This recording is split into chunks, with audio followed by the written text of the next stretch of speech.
Number 1, Kenyon Sadiq out of Oregon. This guy, good production, but blew up the combine.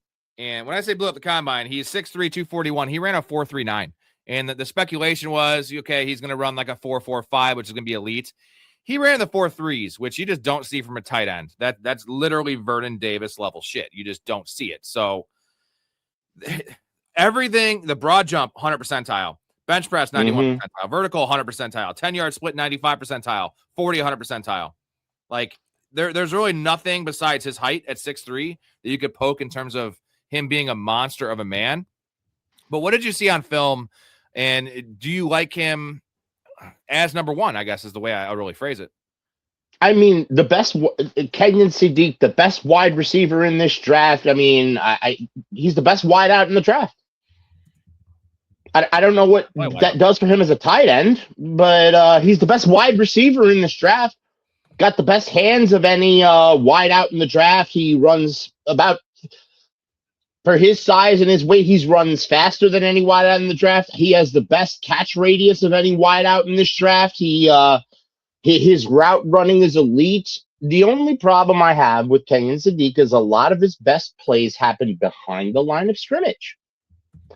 If you look at, I beg of all you guys who love these tight ends and who love all of these players, right, who have watched them throughout college, take a look at their highlight reels, because that is so telling.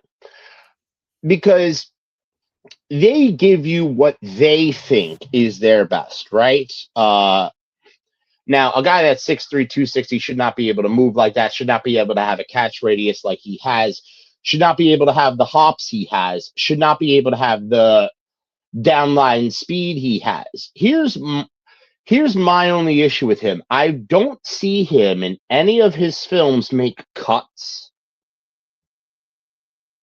I don't see too many cut routes. I don't like that. His speed only goes in one direction, and that's straight at you, which I guess makes sense for somebody who's 250 pounds, a chugga, chugga, chugga, chugga, chugga, chugga. He's going to grow into his body. How old is Kenyon Sadiq? 21 years old, I believe. Yeah, so boy's got about a couple of more years of growing to do before he becomes a man.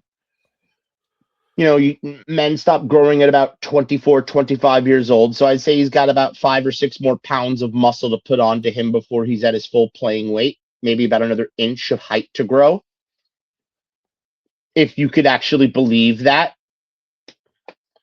So at the end of this, you're gonna get a 6'4", 260-pound guy who will probably, his top line speed will be a 4.4. His in-game speed is going to be 4.5.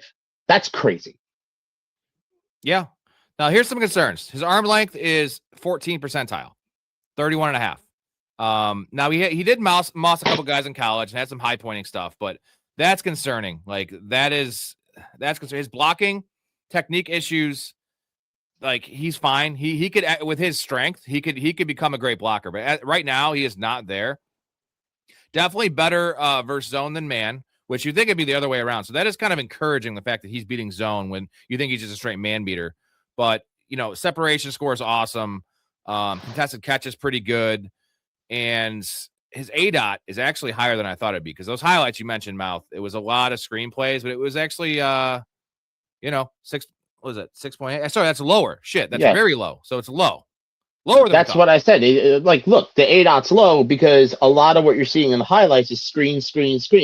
But that means a lot of what he does is after the catch, which is using that insane speed that we saw in the combine putting it to fruition. So we're seeing him use his athletic ability. So to me, what he's going to have to gain in order to be an effective NFL tight end is NFL tight end skills. For example, blocking, for example, cutting on routes. Like, when I've seen him make route cuts, they're not really cuts. They're more like juke into a cut. And that's like some high school bullshit. Like, you can't be doing that once you hit college, much less the NFL. Like in the NFL, and this is why receivers tear ACLs and ligaments and stuff. Like, instead of making a cut, what they're doing is they're pivoting their foot while they're running into the position. They're pointing their foot into the position that they want to turn. They're not like making a juke cut. Like, if they want to cut left, they're pointing their left foot left to make their body turn that way and then cut. Sadiq hasn't mastered that level of footwork yet. I haven't seen that on film. The only way I see him ever going towards a sideline is on a wheel route. By the way, that's an issue I see throughout this tight end class, which is why I can't give it an A. So I got a couple comps for you. High end, this is an easy one to make. It's Vernon Davis, like the body type, the combine. Vernon Davis. Let's not forget though, Vernon Davis was definitely a project. I mean, he's the reason that that Singletary fucking pulled down his pants in that meeting, because he was, the effort was an issue, and I don't think there's really effort issue with Sadiq, but not at all. Project. My low end though, remember this guy OJ Howard? Yes. OJ Howard was a freak. OJ Howard was bigger, but like in terms of his size, speed, like he was a 4.5 guy, but he was 6'5", like 255. It's OJ Howard. And I always loved OJ Howard. I was waiting for it to happen forever in fantasy. Just never happened. Busted out of the league, and that's concerning. With the same concerns I have with Sadiq is what I saw with Howard. So not ideal. I think he's somewhere in between those, but that's the low end comp. And here's the somewhere in between that I think we're going to land on very nicely for Kenyon Sadiq.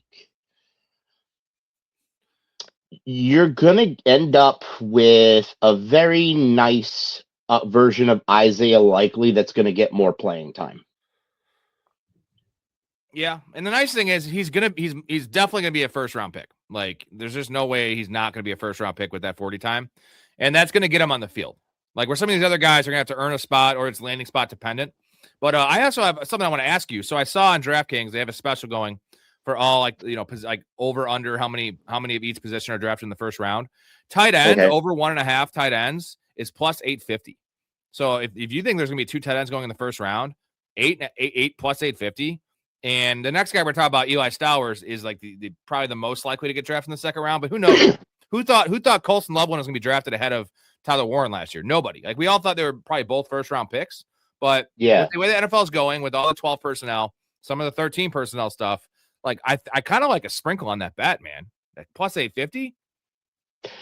At plus 850, I would do it. At plus 850, I would do it. Be like plus 500. I feel like that'd be fair. That would be fair. But at plus 850, maybe sprinkle, because there's 2 names that I could see teams going for in the first round. There's one other name that I think should definitely be a first round pick. Although I know I'm against consensus on that opinion, so you're not going to see it. But all right, let's get to one question here before we get to Eli Stowers. Is there any rookies coming out of the class that you're 100% wanting on your fantasy team? If so, who? This is such a tough question because it's so landing spot dependent. So I'm trying to think of a player that it doesn't matter where they go. I think for me, it's